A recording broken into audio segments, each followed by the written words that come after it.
काल मुंबईत झालेल्या मान्सूनपूर्व पावसामध्ये अंधेरी सबवे असेल किंवा अंधेरीतील परिसर हा जलमय झाला होता आणि यानंतर आज विरोधी पक्षनेत्या किशोरी पेडणेकर यांनी देखील नाल्याची पाहणी केली होती। त्यानंतर स्थानिक आमदार मुर्जी पटेल हे देखील नाल्याची पाहणी करण्यासाठी आपण त्यांच्याकडून जाणून घेऊया। मुर्जी काका, काय सांगाल? काल अंधेरी सबवे जलमय झाला होता, वाहतूक बंद ठेवली होती, आज किशोरी पेडणेकरांनी नाल्याची पाहणी केली, आपण येण्याच्या अगोदर त्यांनी देखील पाहणी केली, पाहणी दौऱ्याकडे कसं पाहता? या स्टंटबाजी आहे मी असं पाहतोय।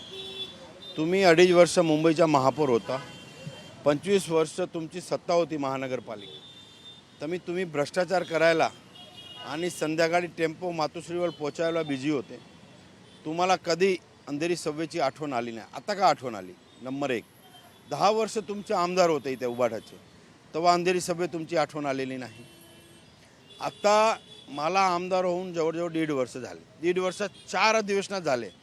प्रत्येक अधिवेशनात मला पहिला लक्षवेधी माझी असतील ते अंधेरी सबवेची असते। MC मॅडमकडे 2 मिटिंगा झाल्या, AMC साहेबाकडे 2 मिटिंगा झाल्या, मुख्यमंत्री साहेबांच्या कानावर टाकले, उपमुख्यमंत्री एकनाथ शिंदे साहेबांनी स्वतः मिटिंग घेतली।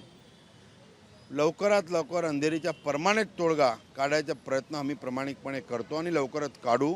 त्यांनी जे 25 वर्षात केले नाही ते मी 1 वर्षात करून दाखवू, 1 वर्षात करून दाखवू। आपण आमदार झाल्यानंतर अनेकदा सभागृहामध्ये याविषयी आवाज उचललेला आहे, मात्र या ठिकाणी शिवसेना ठाकरेंचे आमदार 10 वर्ष होते, पश्चिम परिसरामध्ये देखील भाजपाचे आमदार आहे, मात्र मग अशा पद्धतीने फक्त ठाकरेंनाच आपण टार्गेट करताना पाहायला मिळतं। मला हा अंधेरी सबवेचा विषय 50 वर्षाचा आहे, मला आमदार होऊन 1.5 वर्ष झाले, लक्षात घ्या तुम्ही। आणि महानगरपालिकेत सत्ता होती ना त्यांची, मी माझ्याबद्दल बोलतो। 1.5 वर्षापासून मी आमदार झाल्यानंतर आज जवळजवळ माझी 15वी विजिट अंधेरी सबवेला आहे। नंबर 1, मॅडम पहिल्यांदा आल्यात। दुसरा विषय, 4 वेळा अधिवेशनात मुद्दा उचलला आहे, 7 मिटिंगा MC मॅडम बरोबर आम्ही केल्या आहेत, 2 माझ्या सोशल मीडियावर तुम्हाला दिसतील। आणि मी हा अंधेरी सबवेचा परमनंट सोल्युशन काढायशिवाय शांत बसणार नाही। पावसामध्ये याचा टेंडर निघेल, पावसानंतर लगेचच काम होईल। आता जे 500 कोटीचा विषय आला त्याच्याबद्दल मी थोडक्यात बोलतो।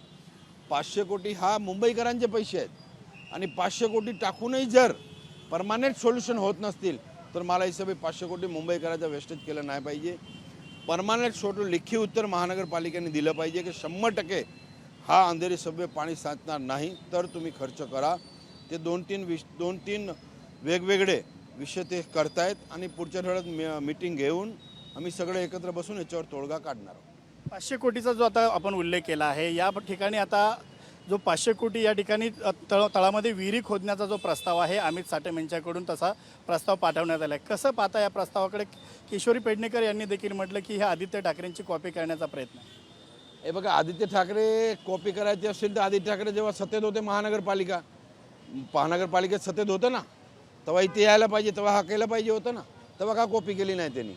तेव्हा नुसतं पैसे मोजायला बिझी होते। आणि आदित्य पॅटर्न नाही, हा पेगविन पॅटर्न आहे आणि पेगविन पॅटर्न मुंबईकरांनी नाकारलेली आहे, ते आता सध्या चालणार नाही।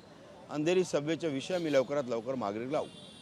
सत्ताधारी भाजप जे आहे महापालिकेमध्ये मुंबईत तुंबणार नाही असा दावा केला होता, मात्र अवघ्या 10-15 मिनिटाच्या पावसात अंधेरी सबवे देखील जलमय झाला होता। मोठ्या प्रमाणावर या ठिकाणी नालेसफाईची कामं देखील अजून अर्धवट असल्याचं पाहायला मिळते, कसं पाहताय? हे बघा, हा मामूचा 50 वर्षाचा कचरा साफ करायला 1-2 वर्ष जातील, ठीक आहे। हा पेगविनमध्ये बिझी होते, त्यांचे जे 50 वर्षाचा कचरा आहे ना मुंबई महानगरपालिकेवर, ते साफ करायला आम्हाला 2 वर्ष जातील। पुढच्या वर्षी अंधेरी सबवेमध्ये पाणी भरणार नाही। पुढच्या वर्षी पाणी भरणार नाही, मात्र मुंबईकरांना नेमकी सुटका ह्या वर्षी किती त्रास होईल, काय वाटते या संदर्भात? हा वर्षी कमीत कमी त्रास होईल असं आम्ही पंप वाढवायला सांगितलेले आहेत आणि नेहमी मुंबई महानगरपालिकेच्या अधिकाऱ्याच्या मी संपर्कात आहे आणि हा वर्षी कमी त्रास होईल, गेल्या वर्षापासून कमी होईल एवढं नक्की। पुढच्या वर्षी 100% अंधेरी सबवेमध्ये काही ना काही तोडगा निघून 100% अंधेरी सबवेला पाणी साचणार नाही। धन्यवाद। या वर्षी जरी थोडासा त्रास होणार असेल तरी मात्र पुढच्या वर्षीच्या पावसाळ्यामध्ये संपूर्णपणे हा जो तोडगा काढण्याचं या ठिकाणी आश्वासन आमदार मुर्जी काका पटेल यांनी दिलेलं आहे। कॅमेरा पर्सन सुशांत समी, संजय गडदे, साम TV न्यूज, मुंबई।